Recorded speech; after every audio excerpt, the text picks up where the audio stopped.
我是在地新闻，乡亲啊，大家平安。今仔日是新历的3月初9，旧历的正月26，礼拜二。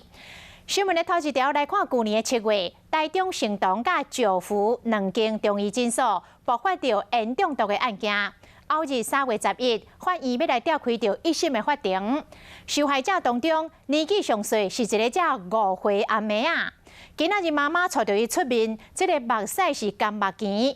讲查囝食1年外的中药，本底是要调理身体，最后却验出着烟中毒。但是厝内底只有爸爸一个人咧趁钱，一个月2万多块的薪水，要来付这个解毒的医药费，根本都付袂出来。希望行动的负责人会当出来面对。5岁查某囡仔24岁直直困，伊的体重敢若11.6公斤。5岁也袂晓翻身，嘛袂晓自行大小便。伊是信东中医烟中毒案年岁上细汉的受害者。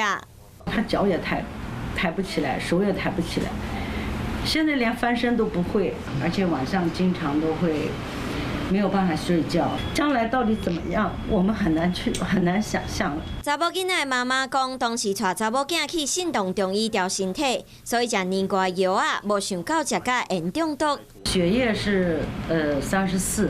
查某囡仔因为年岁细汉，无法度做解毒针，敢若会使食低剂量的药啊。规家伙仔靠爸爸一个月2万块的薪水，连医药费拢伫要付袂出来。现在那么多人哦，医药费上还补不出来啦。你有心的话，医药费先敢纳的呀。除了5岁囡仔，还有这位陈小姐，嘛是信东烟中毒案的受害者。便秘真的很痛苦，一个早上蹲在马桶上，终于能干半个小时、1个小时。因的镜头就是拢有大小便的困难。